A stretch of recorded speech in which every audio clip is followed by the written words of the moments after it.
School के गलियारे में कुछ छात्र आपस में बातें करते हुए आगे बढ़ रहे हैं। एक छात्र शिकायत करता है कि उन्हें हमें पहले ही बता देना चाहिए था कि इस बार वे रिपोर्ट कार्ड डाक से भेजने वाले हैं। दूसरा छात्र उसकी बात का समर्थन करते हुए कहता है कि हाँ, उसकी माँ तो उसे ट्यूशन भेजने की पूरी तैयारी कर चुकी थी, उनके पीछे चल रहा। तीसरा छात्र कहता है कि उसने भी अपना रिपोर्ट कार्ड मेल में देखा है और उसने तो गणित से बहुत पहले ही उम्मीद छोड़ दी थी। इसी बीच एक छात्र दूसरे से पूछता है कि क्या उसके मिड टर्म्स के एग्जाम अच्छे रहे। ये सवाल सुनते ही योनवू अपने हाथ में पकड़े कागज को मरोड़ देता है और सोचने लगता है। उसे याद आता है कि मिड टर्म्स के दौरान वो पढ़ाई पर ध्यान नहीं दे पा रहा था, क्योंकि उसके दिमाग में बस स्कूल ट्रिप पर हैसोल के साथ घूमने और मैं क्या पहनूंगा जैसी बातें चल रही थी। उत्साह के मारे वो रात भर सो नहीं पाया था, जिसका सीधा मतलब था कि वो पढ़ाई नहीं कर सका था। योनवू सामने खड़े छात्र से कहता है कि नहीं, उसे अपने फाइनल एग्जाम्स के लिए और ज्यादा मेहनत करनी होगी। तभी जुनैयोक उससे पूछता है कि क्या वो आज स्कूल के बाद उसके साथ स्टडी रूम या लाइब्रेरी चलना चाहेगा। योनवू कहता है कि फाइनल एग्जाम्स में तो अभी पूरा 1 महीना बाकी है। जुनैयोक उसे टोकते हुए कहता है कि हमारा मतलब ये होना चाहिए कि हमारे पास सिर्फ 1 महीना बचा है। तभी पीछे से अचानक नारी आकर उन्हें डरा देती है और पूछती है कि क्या वे लोग फाइनल एग्जाम्स की तैयारी शुरू करने जा रहे हैं। जुनैयोक के हाँ कहने पर नारी कहती है कि ये बहुत अच्छी खबर है, क्योंकि उसे जुनैयोक की ही जरूरत थी। ये सुनकर योनवू और जुनैयोक दोनों हैरान रह जाते हैं। इसके बाद वे सभी एक कैफे में जाकर बैठ जाते हैं। जुनैयोक चारों तरफ देखकर कहता है कि ये जगह काफी अच्छी है। नारी बताती है कि उसे ये जगह इसलिए पसंद है क्योंकि यहाँ शांति रहती है और साथ ही स्टूडेंट्स डिस्काउंट भी मिलता है। कैफे की टेबल पर बैठी हैसोल योनवू से खिड़की के ब्लाइंड्स नीचे करने का अनुरोध करती है, जिसे योनवू शर्माते हुए तुरंत स्वीकार कर लेता है। योनवू थोड़े संकोच के साथ पूछता है कि वो पढ़ाई में उतना अच्छा नहीं है, तो फिर उन्हें उसकी स्टडी ग्रुप में क्या जरूरत पड़ गई। नारी अपना बैग खंगालते हुए बताती है कि उसने अब ट्यूशन जाना बंद कर दिया है और वो स्कूल के बाद हैसोल के साथ पढ़ाई करेगी। नारी इसके पीछे की पूरी वजह समझाते हुए कहती है कि शुरुआत में वे स्कूल के स्टडी रूम में गए थे, लेकिन बाकी बच्चे बार बार हैसोल को देखने वहां आने लगे और बहुत शोर मचने लगा। बच्चे हैसोल से पूछने लगे थे कि क्या वो अभी से फाइनल्स की तैयारी कर रही है और क्या वे भी शामिल हो सकते हैं। वहां ध्यान न लगने के कारण वे लाइब्रेरी चले गए, लेकिन जैसे ही हैसोल अपनी सीट से उठती, लोग उसकी टेबल पर गिफ्ट्स, कोल्ड ड्रिंक्स और चेयर अप नोट्स छोड़ने लगते। सिर्फ इतना ही नहीं, लोग उन्हें घूर रहे थे और आपस में फुसफुसा रहे थे कि ये हिसोंग हाई स्कूल की यूनिफॉर्म है ना। इससे वहां पढ़ने आए बाकी लोगों को परेशानी हो रही थी, इसलिए वे वहां भी नहीं रुक सके। फिर उन्होंने कैफे जाने की सोची, लेकिन वहां भी उनका पाला एक ऐसे अजीब लड़के से पड़ गया जो चुपके से हैसोल की तस्वीरें ले रहा था और पकड़े जाने पर बहाना बनाने लगा कि उसे लगा उसने हैसोल को टीवी पर देखा है। नारी की बात सुनकर जुनहो कहता है कि हैसोल इस सब अटेंशन से बहुत थक जाती होगी। हैसोल जवाब देती है कि उसे सबसे कोई खास फर्क नहीं पड़ता, लेकिन इसकी वजह से नारी असहज महसूस करने लगती है। योनवू फिर से पूछता है कि लेकिन फिर भी उन्हें उसकी क्या जरूरत है। नारी समझाती है कि उसने सोचा था कि अगर उनके साथ योनवू जैसा लंबा और मजबूत दिखने वाला लड़का होगा तो लोग उनके पास आने में थोड़ा कतराएंगे। योनवू विकल्प के रूप में जीनू का नाम लेता है, तो नारी और हैसोल एक साथ बोल पड़ती हैं कि जीनू बहुत शोर मचाता है। तभी अचानक पीछे से जीनू की एंट्री होती है। वो कहता है कि फाइनल्स के लिए पढ़ाई शुरू करना अभी बहुत जल्दबाजी है और वो अपनी तरफ से कराओके चलने का ऑफर देता है। हैसोल उसकी बात को अनदेखा करके सभी से पढ़ाई शुरू करने को कहती है। जीनू अपना पेंसिल बॉक्स स्कूल में भूलने की बात कहकर हैसोल से मैकेनिकल पेंसिल उधार मांग लेता है। सभी पढ़ाई शुरू कर देते हैं। योनवू चुपचाप हैसोल को देखते हुए मन में सोचता है कि वजह चाहे जो भी हो, वो खुश है कि उसे स्कूल के बाद हैसोल के साथ पढ़ने का मौका मिल रहा है। वो सोचता है कि यदि हैसोल को इस तरह के अटेंशन की आदत हमेशा से है, तो उसे दूसरों के क्रश की भी आदत होगी। वो सच में एक अलग ही दुनिया में रहती है। योनवू सोचता है कि हैसोल को कब और कैसे पता चला होगा कि वो उसे पसंद करता है। क्या उसे किसी ऐसे इंसान के साथ रहने में अजीब नहीं लगता जो उस पर क्रश रखता हो। वो इस बात से खुश है कि हैसोल उसके साथ असहज नहीं है, लेकिन उसका बिल्कुल बेअसर रहना उसे थोड़ा उदास भी करता है। तभी योनवू के फोन पर खेटॉक का एक नया मैसेज आता है। स्क्रीन पर नारी का मैसेज लिखा था, उसे घूरना बंद करो। हाँ हाँ हाँ। ये देखकर योनवू बुरी तरह सकपका जाता है और घबराहट में टेबल पर आवाज होती है। जुनहयोक उससे पूछता है कि क्या हुआ। योनवू चेहरा छुपाते हुए कहता है कि कुछ नहीं हुआ। वो मन ही मन सोचता है कि उसे नहीं पता कि नारी के दिमाग में क्या चलता रहता है। इसके बाद शाम ढल जाती है। अगले दिन स्कूल की सुबह होती है। नारी और हैसोल स्कूल परिसर में बात कर रही हैं। नारी पूछती है कि क्या वो अपनी मॉर्निंग ड्यूटी से आ रही है, क्योंकि उसने उसे देखा नहीं था। हैसोल बताती है कि आज उसकी ड्यूटी बैक गेट पर थी। तभी नारी हैसोल के हाथ में एक नया बैंगनी रंग का पेंसिल बॉक्स देखती है जिस पर शेर बने हुए थे। हैसोल बताती है कि उसने इसे कल घर जाते समय खरीदा था और इन दिनों ये उसका फेवरेट कैरेक्टर है। क्लासरूम में योनवू जुनहयोक से कहता है कि उसे वॉशरूम जाना है। जुनहयोक उसे क्लास शुरू होने की बात कहकर जल्दी आने को कहता है। योनवू क्लास का दरवाजा सरकाकर लड़कों के वॉशरूम में जाता है। वहां जीनू पहले से मौजूद है और हाथ धो रहा है। जीनू योनवू को देखकर पूछता है कि क्या उसके टखने एंकल का दर्द अभी भी है, क्योंकि वो अभी भी लंगड़ा कर चल रहा है। योनवू हाँ में जवाब देता है। जब जीनू बाहर जाने के लिए मुड़ता है तो योनवू उसे रोककर हिचकिचाते हुए कहता है कि जुनहयोक ने उससे कहा है कि उसका हैसोल पर कोई क्रश नहीं है। योनवू साफ करता है कि वो नहीं चाहता था कि जीनू कोई गलतफहमी पाले। जीनू एक मंद मुस्कान के साथ कहता है कि वो समझ गया और बताने के लिए शुक्रिया। जीनू के जाने के बाद योनवू शीशे में अपना चेहरा देखता है और सोचता है कि अगर वो अपनी भावनाएं इतनी जाहिर कर रहा है तो जीनू भी जानता होगा कि उसका हैसोल पर क्रश है। वो सोचता है कि वो जीनू के मुकाबले कहीं नहीं टिकता और खुद की तुलना दूसरों से करने के कारण परेशान होता है। तभी योनवू जैसे ही टॉयलेट स्टॉल का दरवाजा खोलता है, उसे कचरे के डिब्बे ट्रैश कैन में एक पेंसिल बॉक्स दिखाई देता है। वो हैरान होकर उसे उठाता है और ध्यान से देखता है। वो बिल्कुल वही नया पेंसिल बॉक्स था जिस पर साफ साफ नाम लिखा हुआ था, नारिलिम नारिलिम। योनवू सन्न रह जाता है और सोचता है कि नारी का पेंसिल बॉक्स लड़कों के वॉशरूम में क्या कर रहा है। क्लासरूम के पिछले हिस्से में लॉकर के पास एक लड़का और नारी खड़े होकर आपस में बातचीत कर रहे हैं। वो लड़का नारी से पूछता है, नारी, क्या तुम डाउनटाउन में खुले नए एस्केप रूम में गई हो? नारी हल्के से मुस्कुराते हुए जवाब देती है, नहीं, अभी तक नहीं। लड़का आगे कहता है, मैंने सुना है कि वो काफी मजेदार हैं। वहीं पास की बेंच पर बैठा योनवू खिड़की की तरफ मुंह किए चुपचाप उनकी बातें सुन रहा था। जैसे ही वो नारी की आवाज सुनता है, वो झटके से अपनी गर्दन पीछे की तरफ घुमाता है। योनवू को अपनी तरफ अचानक मुड़कर देखते पाकर नारी थोड़े अचंभे में पड़ जाती है और उसके चेहरे पर एक अजीब सा सवालिया भाव आ जाता है। तभी क्लासरूम के अगले हिस्से में ब्लैकबोर्ड पर language and media the phonetic system लिखा हुआ दिखाई देता है, जहां टीचर अपनी किताब हाथ में लिए छात्रों को पढ़ा रही हैं। अचानक पूरी क्लास में एक तेज सरसराहट होती है क्योंकि योनवू बुरी तरह सकपका जाता है और अचानक उसे एक जोरदार हिचकी हिकअप आ जाती है। अपनी हिचकी को रोकने के लिए योनवू घबराकर अपना हाथ अपने मुंह पर रख लेता है और असहज होते हुए उसके मुंह से उफ और आह की आवाजें निकलने लगती हैं। योनवू की इस अजीब और घबराई हुई हरकत को देखकर क्लास में बैठी नारी अपनी हंसी बिल्कुल नहीं रोक पाती। वो अपनी बेंच पर पीछे की तरफ झुककर दबी जुबान में अपफट और लॉल लॉल करते हुए ठहाका मार देती है। नारी को इस तरह हंसते देख उसकी सहेली हैसोल पीछे मुड़ती है और गंभीर आवाज में कहती है, नारी, आवाज कम करो। तभी नारी अपनी बेंच से उठकर सीधे योनवू की टेबल के पास आ जाती है और तेजी से कहती है, योनवू, मेरे साथ स्नैक शॉप कैंटीन तक चलो। वहीं बगल की बेंच पर एक छात्र अपनी टेबल पर सर रखकर गहरी नींद में सो रहा था। नारी की अचानक आई आवाज को सुनकर योनवू हकबका जाता है और घबराते हुए जवाब देता है, ठीक है।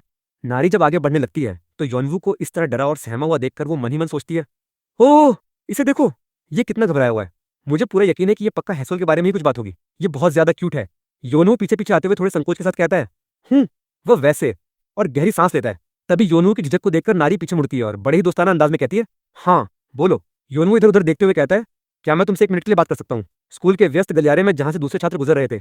योनवू वहां बात करने में हिचकिचाता है और कहता है, शायद हमें किसी दूसरी जगह चलना चाहिए। वे दोनों स्कूल की मुख्य इमारत से बाहर निकलकर पीछे की तरफ एक शांत और सुनसान कोने में आ जाते हैं। वहां पहुंचकर योनवू थोड़े संकोच के साथ अपने कोट की जेब को टटोलता है और अपना हाथ आगे बढ़ाते हुए एक गुलाबी रंग का पेंसिल बॉक्स नारी की तरफ करता है। योनवू कहता है, ये तुम्हारा है, सही कहा ना? नारी जैसे ही योनवू के हाथ में उस पेंसिल बॉक्स को देखती है, उसकी आंखें फटी की फटी रह जाती हैं और वो बिल्कुल सुन्न पड़ जाती हैं। योनवू थोड़े डरे हुए चेहरे के साथ नारी के हाव भाव को देखने लगता है। नारी हैरान होते हुए कहती है, हाँ, ये मेरा ही है। तुम्हें ये कहाँ मिला? योनवू हकलाते हुए और बहुत ज्यादा हिचकिचाते हुए जवाब देता है, ओह, वैसे, ये मुझे आज सुबह लड़कों के वॉशरूम के कचरे के डिब्बे में मिला था। ये बात सुनकर नारी बिल्कुल खामोश हो जाती है और अपनी गर्दन दूसरी तरफ घुमा लेती है। नारी को इस तरह चुप देखकर योनवू मन ही मन डरने लगता है और सोचता है, ये कुछ बोल क्यों नहीं रही है? क्या ये मुझसे नाराज है? तभी नारी धीरे से उसका नाम पुकारती है, योनवू। योनवू डरते हुए कहता है, हाँ, हाँ। नारी बड़ी ही अजीब तरीके से कहती है, इसे ढूंढने के लिए तुम्हारा बहुत बहुत शुक्रिया, लेकिन क्या तुम इसे कचरे में फेंक सकते हो? योनवू बिल्कुल हैरान रह जाता है और कहता है, क्या? लेकिन तुम्हारे सारे पेन और पेंसिल अभी भी इसके अंदर ही हैं। नारी तुरंत एक झूठी मुस्कान अपने चेहरे पर लाती है और कहती है, मैंने नए पेन पेंसिल ले लिए हैं, इसलिए कोई बात नहीं, ये ठीक है। योनवू अड़ते हुए कहता है, लेकिन इससे पहले कि योनवू कुछ और कह पाता, नारी झटके से आगे बढ़ती है और योनवू के हाथ को मजबूती से पकड़ लेती है। नारी का चेहरा एकदम गंभीर और डरावना हो जाता है। वो योनवू के चेहरे के बिल्कुल करीब आकर धीमी और कड़क आवाज में कहती है, योनवू, ये कोई बड़ी बात नहीं है। क्या तुम इस बात को बस यहीं रफा दफा कर सकते हो? वो आगे कहती है, और मुझसे वादा करो कि तुम इसके बारे में हैसल को कुछ भी नहीं बताओगे। नारी की इस अजीब शर्त के बाद योनवू वहां से चला आता है। स्कूल के पीछे कचरा फेंकने वाले बड़े डिब्बों डंपस्टर्स के पास खड़ा होकर योनवू गहरे विचारों में डूब जाता है। वो सोचता है, मैं इसे फेंक नहीं सका, इसलिए इसे अपने साथ ही ले आया। लेकिन नारी ने मुझसे ऐसा क्यों कहा कि मैं हैसल को कुछ न बताऊं? मुझे तो लगता था कि वे दोनों बेस्ट फ्रेंड्स हैं। वो वहीं कचरे के डिब्बों के पास असमंजस में इधर उधर टहलने लगता है। वो एक गहरी सांस लेता है और सोचता है, मैं इस बारे में जितना भी सोचूं, किसी लड़की का पेंसिल बॉक्स लड़कों के वॉशरूम के डस्टबिन में मिलना बेहद असामान्य बात है। भी योनवू के दिमाग में एक भयानक काल्पनिक दृश्य इमेजिनेशन चलने लगता है, जिसका असलियत से कोई लेना देना नहीं था। वो सोचता है कि कोई बदमाश नारी को धमका रहा है और कह रहा है, अगर तुमने अपने दोस्तों से मदद मांगी तो उन्हें भी बुली किया जाएगा। और नारी रोते हुए कह रही है, मैं अपने दोस्तों को इसमें शामिल नहीं करना चाहती, लेकिन मैं अब ये और बर्दाश्त नहीं कर सकती। मैं ये स्कूल छोड़कर किसी दूसरे स्कूल में ट्रांसफर ले रही हूँ। और फिर वो खिड़की से बाहर देखते हुए मुस्कुराकर सबको अलविदा कह रही है, अलविदा सबको, मैं स्कूल की बेड़ियों और जंजीरों को तोड़कर आजाद हो जाऊंगी और अपनी खुशी ढूंढ लूंगी। तो इस भयानक कल्पना को सच मानकर यौन कांप उठता है और पागलों की तरफ चिल्लाता है, नहीं। वो डर के मारे चीखता है और गुस्से में अपने दोनों हाथों की मुट्ठियों को इतनी जोर से भींच लेता है कि उसके हाथ में दबा हुआ नारी का पेंसिल बॉक्स पिचकने की आवाज करता है। योनवू को इस तरह बीच रास्ते में चिल्लाते और ड्रामा करते देख पीछे से जुनहयोक आ जाता है और हैरान होकर पूछता है, तुम ये क्या कर रहे हो? जुनहयोक की आवाज सुनकर योनवू बुरी तरह चौंक जाता है। जुनहयोक आगे बढ़ता है और पूछता है, जे जुनहयोक। योनवू के हाथ में उस गुलाबी चीज को देखकर जुनहयोक कहता है, और तुमने अपने हाथ में ये पेंसिल बॉक्स क्यों पकड़ा हुआ है? क्या ये तुम्हें कहीं रास्ते में मिला? जुनैयो के मुंह से पेंसिल बॉक्स शब्द सुनते ही योनवू की आंखों में आंसू आ जाते हैं। वो रोता हुआ चेहरा बनाकर चिल्लाता है, मुझे तुम्हारी मदद की सख्त जरूरत है। जुनैयो उसकी हालत देखकर घबरा जाता है और पूछता है, हाँ, अरे क्या हुआ? दृश्य बदलता है। जुनैयो टेबल पर हाथ रखकर बेहद गंभीर लहजे में सीधे नारी से कहता है, नारी, मैंने योनवू से सब कुछ सुन लिया है। नारी चाय का कप हाथ में लिए चिढ़ते हुए योनवू की तरफ देखती है और फुसफुसाती है, योनवू, मैंने तुमसे कहा था कि किसी से कुछ मत कहना। योनवू डर के मारे सुबकते हुए कहता है, मुझे माफ कर दो। जुनैयो अपनी बात जारी रखते हुए कहता है, तुम्हारा पेंसिल बॉक्स लड़कों के वॉशरूम में पाया गया था। योनवू बहुत डर गया था, लेकिन मैं भी इस आशंका को पूरी तरह से नजरअंदाज नहीं कर सकता था कि शायद तुम्हारा स्कूल में उत्पीड़न हो रहा है। नारी एक ठंडी सांस लेती है और अपनी गर्दन मोड़कर खिड़की की तरफ देखते हुए कहती है, ऐसा कुछ भी नहीं है, इसलिए तुम लोग फालतू में परेशान मत हो। जुनैयो कहता है, मैं जानता हूँ कि तुम्हें यह सब अजीब लग रहा होगा और तुम सोच रही होगी कि हम दोनों तुम्हारे निजी मामले में दखल दे रहे हैं, लेकिन हम इस बात को ऐसे ही नहीं छोड़ सकते। और गंभीर आंखें करके सीधे नारी से पूछता है, आखिर चल क्या रहा है? और तुम्हारे इस कहने का क्या मतलब है कि तुम नहीं चाहती कि हैसॉल को इस बारे में कुछ पता चले? क्या कोई ऐसी खास वजह है कि उसे यह बात नहीं जाननी चाहिए? टेबल की दूसरी तरफ बैठा योनू नारी के चेहरे को गौर से देखता है और मन ही मन सोचता है, मैंने नारी को पहले कभी इस तरह का गंभीर और परेशान चेहरा बनाते हुए नहीं देखा। नारी कुछ देर शांत रहती है, फिर एक लंबी सांस लेकर उन दोनों की तरफ देखती है और कहती है, तुम लोग, मैं तुम दोनों को सब कुछ सच सच बता दूंगी, लेकिन मैं सचमुच ये बिल्कुल नहीं चाहती कि हैसल को इस बात की भनक भी लगे। नारी टेबल पर आगे झुकती है और बच्चों की तरह अपनी छोटी उंगली आगे बढ़ाते हुए कहती है, मैं तुम्हें सब बता दूंगी, लेकिन पहले तुम्हें मुझसे वादा करना होगा कि तुम हैसल से कुछ भी नहीं कहोगे। क्या हम इस बात को सिर्फ अपने बीच गुप्त रख सकते हैं? चलो अब जल्दी से पिंकी प्रॉमिस करो। जब वे दोनों वादा कर लेते हैं तो नारी का चेहरा अचानक बिल्कुल गंभीर हो जाता है। कोई पिछले साल से लगातार मेरी चीजें चुरा रहा है। नारी अपनी बात पूरी करते हुए टेबल पर हाथ रखती है और गहरी आंखों से उनकी तरफ देखकर कहती है, लेकिन मुझे लगता है कि मैं जानती हूँ कि ये सब कौन कर रहा है। नारी अपने सामने बैठे योनवू और जुनैहो को देखते हुए कहती है कि उसे लगता है कि वो जानती है कि ये सब कौन कर रहा है। नारी बात आगे बढ़ाते हुए उन दोनों से पूछती है कि तुम तो जानते ही हो कि हैसल सिर्फ मेरे साथ ही रहती है। ऐसा इसलिए है क्योंकि उसे समूह में रहना बिल्कुल पसंद नहीं है और इसी वजह से स्कूल के कुछ बच्चे मुझसे बहुत जलते रहे हैं। ये सुनते ही योनवू को याद आता है कि वो खुद भी पहले हैसल के करीब होने की वजह से नारी से कितनी ईर्ष्या करता था। जुनैहो आगे झुकता है और सोच विचार करते हुए कहता है कि तो तुम ये कहना चाहती हो कि उन बच्चों में से ही किसी एक ने तुमसे बदला लेने के लिए तुम्हारा सामान चुराना शुरू किया है। नारी कहती है कि ऐसे बहुत से बच्चे हैं जो मुझे पसंद नहीं करते। जो नाम मेरे दिमाग में तुरंत आते हैं वे हैं वो लड़का, वो लड़की और वो दूसरी लड़की भी। नारी आगे कहती है कि लेकिन मुझे सचमुच नहीं पता कि उनमें से कौन मेरा सामान ले रहा है। ये एक से ज्यादा लोग भी हो सकते हैं और जब तक मेरे पास कोई ठोस सबूत न हो मैं किसी पर भी झूठा आरोप नहीं लगाना चाहती। वो अपनी बात पूरी करते हुए कहती है कि मुझे यकीन है कि अब तुम दोनों समझ गए होगे कि मैं ये बात किसी को भी क्यों नहीं बताना चाहती। मैं नहीं चाहती कि हैसल इस सबके बीच बेकार में फंसे। मैं ये भी नहीं चाहती कि वो बिना वजह खुद को दोषी महसूस करे, जबकि इसमें उसकी कोई गलती नहीं है। नारी अपनी जगह से खड़ी होती है और कहती है कि मैं आखिरी चीज जो चाहती हूँ वो ये है कि मैं इस तरह की किसी बात के लिए चर्चा का केंद्र बनूं। इसलिए कृपया तुम दोनों इस मामले में आगे मत बढ़ना और चीजों को और ज्यादा खराब मत करना। मैं बिल्कुल ठीक हूँ। तभी जुनैयो गुस्से में मेज पर हाथ मारकर चिल्लाता है कि तुम दोनों के इस मामले की वजह से अब मेरा ये कीमती रविवार पूरी तरह बर्बाद हो चुका है, जिसके जिम्मेदार तुम दोनों हो। योनवू उसके गुस्से को देखकर चौंक जाता है और पूछता है कि हम किस चीज के लिए जिम्मेदार हैं? हमने तुम्हारे खाने के पैसे तो दे दिए।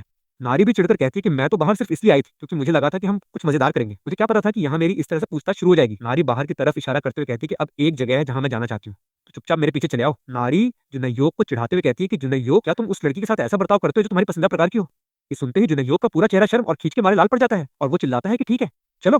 वे तीनों आखिरकार शहर के उसी नए एस्केप रूम के बाहर पहुंच जाते हैं। खेल से बाहर निकलने के बाद वे तीनों सड़क पर खड़े होते हैं। नारी मुस्कुराते हुए कहती है कि अरे बस करो, वो इतना भी बुरा नहीं था। इसके अलावा तुम दोनों ने वहां कोने में छुपने के अलावा किया ही क्या था? जुनैयो गुस्से में चिल्लाता है कि क्या तुम मुझसे मजाक कर रही हो? छत से एक सीधे लाश नीचे गिरी थी और तुम कह रही हो कि वो इतना बुरा नहीं था कि अगर आज रात मुझे डरावना सपना आया तो वो पूरी तरह से तुम्हारी गलती होगी। नारी हंसते हुए कहती है कि जब तुम दोनों डरे हुए थे तब तुम बहुत मजेदार लग रहे थे। अफसोस की बात है कि मैं वहां कोई फोटो नहीं खींच सकी। नारी उन दोनों को अलविदा कहने के लिए हाथ हिलाती है और कहती है कि अब काफी देर हो रही है, मुझे अब निकलना चाहिए, कल स्कूल में मिलते हैं। जुनैयो कहता है कि ठीक है, मिलते हैं। नारी तेजी से कदमों से आगे बढ़ जाती है। जुनैयो उसे जाते हुए देखकर कहता है कि ऐसा लगता है कि उसे सचमुच हमारा इस मामले में शामिल होना बिल्कुल पसंद नहीं है। योनू हामी भरता है कि हाँ। जुनैयो आगे कहता है कि अगर वो खुद नहीं चाहती तो हम उस पर बार बार दबाव नहीं डाल सकते। योनू धीरे से मुस्कुराता है और कहता है कि और अगर हमने ऐसा किया तो मुझे डर है कि वो हमें फिर से उसी डरावने एस्केप रूम में ले जाएगी। जुनैयो पूछता है कि तुम्हारे इस बारे में क्या विचार है? योनू नीचे देखकर कहता है कि अगर सच कहूं तो आज वो मुझे बिल्कुल ठीक लग रही थी।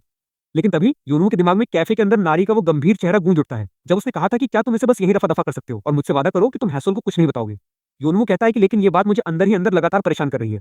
जुनैयो भी कहता है कि मेरे साथ भी यही हो रहा है, मुझे भी ये सब ठीक नहीं लग रहा है, लेकिन हमने उससे वादा किया है, इसलिए चलो जो कुछ भी हम कर सकते हैं उसे बिल्कुल शांति से और चुपचाप सुलझाने की कोशिश करते हैं। उस दिन के बाद से जुनैयो और योनवू ने क्लासरूम में नारी पर अपनी नजरें बनाए रखी। योनवू सोचता है कि जुनैयो ने शायद इस बात पर ध्यान नहीं दिया होगा, लेकिन मैं बहुत ही आसानी से उन बच्चों का अंदाजा लगा सकता था जो नारी से जलते थे।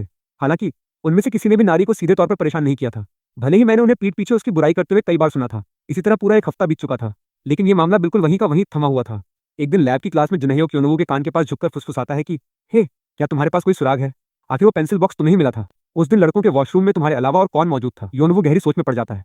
उसे याद आता है कि उस दिन वॉशरूम में जीनू था, लेकिन जुनैयो योनवू के चेहरे पर असमंजस देखकर अपना सिर हिलाता है और कहता है कि लगता है तुम्हारा जवाब ना है। वे दोनों एक साथ नामे अपना सिर हिलाते हैं। योनवू मेज पर अपनी किताबें रखकर गहरी सांस लेता है और सोचता है कि ये सच है कि मैं जीनू के आसपास होने पर थोड़ा असहज महसूस करता हूँ, लेकिन मुझे नहीं लगता कि वो नारी के साथ इस तरह की कोई हरकत कर सकता है। तभी टीचर कहती है कि सभी लोग कृपया अपनी अपनी सीटों पर बैठ जाइए और पिछले हफ्ते जो नोट्स मैंने आपको दिया था उसे बाहर निकालिए।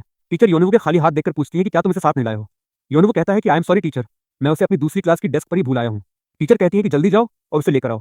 क्लासरूम से बाहर निकलकर योनवू अकेले गलियारे में चलने लगता है। वो सोचता है कि नारी का पेंसिल बॉक्स आखिर किसने फेंका होगा, कोई ऐसा क्यों करेगा। और सबसे बुरी बात तो यह है कि उसे लड़कों के वॉशरूम के डस्टबिन में फेंका गया था। वो पेंसिल बॉक्स इतना अलग था और उस पर उसका नाम भी लिखा था। अगर वो किसी और को मिल जाता तो पूरी क्लास में नारी को लेकर बातें बनने लगती और वो मुसीबत में पड़ जाती। हमें हर हाल में उस असली गुनहगार को ढूंढना ही होगा, योनवू सोचते हुए जैसे ही अपनी क्लास के दरवाजे के पास पहुंचता है, क्लास का दरवाजा अचानक धीरे से सरकता है। योनवू दीवार के पीछे छुपकर चुपके से झांकता है। एक लड़का क्लास के अंदर से बाहर निकलता है, जिसने अंदर एक टी शर्ट पहनी हुई थी और ऊपर से सफेद शर्ट खुली छोड़ी थी। उसे देखकर योनवू हैरान होकर सोचता है कि ये कौन है। ये हमारी क्लास का छात्र नहीं है। क्या वो मिनसोंग है? वो हमारी क्लास में क्या कर रहा था? हे, मैं कोई भूत नहीं हूँ। योनवू चौंक कर पीछे मुड़ता है। योनवू पूछता है कि क्या तुम्हें इस वक्त अपनी क्लास में नहीं होना चाहिए? जीनू बड़े ही सहज अंदाज में कहता है कि मैं नर्स के केबिन में सो रहा था, जहां मुझे पकड़ लिया गया और वहां से बाहर निकाल दिया गया। जीनू कहता है कि हाँ, मैं समझ गया। योनवू कहता है कि तुम स्टूडेंट काउंसिल के वाइस प्रेसिडेंट हो, तो क्या तुम्हें दूसरों के सामने एक अच्छा उदाहरण पेश नहीं करना चाहिए? जीनू उसकी बात को टालते हुए पूछता है कि वैसे उस लड़के का नाम क्या था जिसे तुमने अभी देखा? जीनू बताता है कि उसका नाम मिनसोंग आन है और वो मेरी ही क्लास का छात्र है। लेकिन सच में वो तुम्हारी क्लास के अंदर इस वक्त क्या कर रहा था? ये सुनते ही योनवू तुरंत अपनी क्लास के अंदर दौड़ता है। क्लास के भीतर नारी अपनी डेस्क के लॉकर और बैग को पागलों की तरफ खंगाल रही थी। उसकी सहेली उससे पूछती है कि नारी, क्या तुम कुछ ढूंढ रही हो? नारी का चेहरा बिल्कुल पीला पड़ चुका था और वो कहती है कि ओह, कुछ नहीं, कुछ भी तो नहीं। योनवू समझ जाता है कि नारी का सामान आज फिर से चोरी हो गया है। वो नारी की तरफ कदम बढ़ाता है कि मुझे उसे ये बात अभी बता देनी चाहिए, लेकिन तभी उसके कदम अचानक रुक जाते हैं। उसे नारी की कही हुई बात याद आती है कि प्लीज अपना वादा निभाना, खासकर तुम, योनवू। योनवू सोचता है कि अगर उसे पता चला कि हम चुपके से इस मामले की जांच कर रहे थे तो क्या वो हमसे नाराज नहीं हो जाएगी। वो परेशान होकर सोचता है कि मुझे समझ नहीं आ रहा कि मैं क्या करूं। तभी अचानक उसके दिमाग में एक उपाय आता है। दृश्य बदलता है और हम दूसरी क्लास के बाहर का गलियारा देखते हैं। क्लास के अंदर फर्श पर कोई चीज आकर गिरती है। फर्श पर सीधे एक पर्चा और वही गुलाबी रंग का पेंसिल बॉक्स आकर गिरता है। क्लास के अंदर बैठी लड़कियां चौंक कर नीचे देखती हैं। एक लड़की उस पेंसिल बॉक्स को अपने हाथ में उठाती है, जिस पर नारी लिम का नाम लिखा था। वो हैरान होकर क्लास के सामने खड़े लड़के की तरफ देखती है और पूछती है कि ये तुम्हारे पास क्यों है? सामने कोई और नहीं बल्कि जीनू खड़ा था और वो बेहद हैरान और फंसे हुए चेहरे के साथ उनकी तरफ देखता है। जीनू झटके से मिनसोंग को पकड़ लेता है और आवाज देता है, हे मिनसोंग। मिनसोंग चिढ़कर अपना हाथ छुड़ाते हुए कहता है, ये क्या बकवास है, मुझसे अपने हाथ दूर हटाओ। जीनू उससे पूछता है, मैंने तुम्हें अभी कुछ समय पहले क्लास 2 से बाहर आते हुए देखा था, तुम वहां क्या कर रहे थे? मिनसोंग बिल्कुल अनजान बनते हुए जवाब देता है, तुम किस बारे में बात कर रहे हो? मैं भला वहां क्यों जाऊंगा? जीनू मुस्कुराते हुए कहता है, अच्छा ऐसा है क्या? वैसे इसमें कोई मजा नहीं आया। तभी जीनू की नजर मिनसोंग की पैंट की जेब पर पड़ती है, जहां से एक गुलाबी रंग की चीज बाहर झांक रही थी। जीनू झटके से उसे खींच लेता है और कहता है, अरे ये क्या चीज है? ये तुम पर बिल्कुल अच्छी नहीं लगती। क्या ये तुम्हारा बटुआ है? और ये तो बहुत ही मुलायम है। ये सुनते ही मिनसोंग घबरा जाता है और गुस्से में चिल्लाता है, ये क्या बकवास है? इसे खोलने की हिम्मत भी मत करना। वो अपनी चीज वापस लेने के लिए जीनू पर झपटता है और चिल्लाता है, इसे वापस करो। इस छीना झपटी में वो चीज टेबल और कुर्सी के पास फर्श पर जाकर गिरती है। क्लास में बैठे दूसरे बच्चे ये सब देखकर आपस में बातें करने लगते हैं कि वहां क्या चल रहा है। लगता है जीनू फिर से किसी के साथ मजाक कर रहा है। मिनसोंग गुस्से में जीनू से पूछता है कि क्या तुमने अभी मुझे मारा? तभी क्लास की एक लड़की फर्श पर गिरी हुई चीज को उठाती है। जीनू उसे देखकर कहता है कि वो उसकी नहीं है। लड़कियां जब उसे ध्यान से देखती हैं तो वे हैरान रह जाती हैं। वो असल में महिलाओं के इस्तेमाल की चीज पैड थी। लड़कियां फुसफुसाने लगती हैं, क्या? भला कोई ऐसा क्यों? क्लास के दूसरे छात्र आपस में चर्चा करने लगते हैं कि क्या मिनसोंग इसी बात के लिए इतना हंगामा कर रहा था। एक छात्र कहता है कि उसने जीनू को मिनसोंग से पूछते हुए सुना था कि वो क्लास 2 में क्या कर रहा था। दूसरी लड़की कहती है कि सच में? तो क्या इसका मतलब यह है कि उसने इसे वहीं से चुराया है? एक छात्र कहता है कि कोई भला ऐसा क्यों करेगा? लेकिन फिर मिनसोंग के पास ये चीज क्यों थी? लोग बातें बनाने लगते हैं कि उन्हें यकीन नहीं हो रहा कि उसने ऐसा किया। ये तो बहुत ही गलत बात है। क्लास के बच्चों को अपनी पीठ पीछे बुदबुदाते और खुद को विकृत पर्व कहते सुन मिनसोंग का दम घुटने लगता है। वो गुस्से में आग बबूला होकर उस लड़की की तरफ बढ़ता है और चिल्लाता है कि तुमने अभी क्या कहा? क्या तुमने मुझे विकृत कहा? और क्या तुमने मुझे अपशब्द कहे? मिनसोंग अपनी सफाई में चीखते हुए कहता है, मुझे नहीं पता था कि ये क्या चीज है।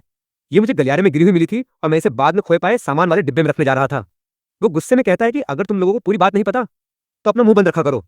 इस पर लड़की सामने से जवाब देती है कि हाँ, बिल्कुल, जीनू ने तुम्हें क्लास 2 से बाहर निकलते हुए देखा था। मिनसोंग चिल्लाता है कि ये सच नहीं है। लड़की फिर कहती है कि और अगर तुम्हें नहीं पता था कि ये क्या है तो तुम इतना घबरा क्यों गए थे? मिनसोंग गुस्से में उस लड़की पर हाथ उठाने के लिए आगे बढ़ता है और चिल्लाता है कि मैंने तुमसे कहा ना कि ये मुझे गलियारे में मिला था और मुझे इसके बारे में कुछ नहीं पता था। तभी जीनू बीच में आता है और मिनसोंग का हाथ पकड़कर उसे रोकता है। मिनसोंग हिचकिचाते हुए पीछे हटता है।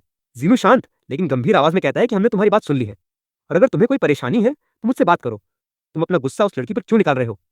मिनसोंग गुस्से में पैर पटकते हुए कहता है कि ऐसा इसलिए है क्योंकि तुम सब मूर्ख मुझ पर झूठे आरोप लगा रहे हो।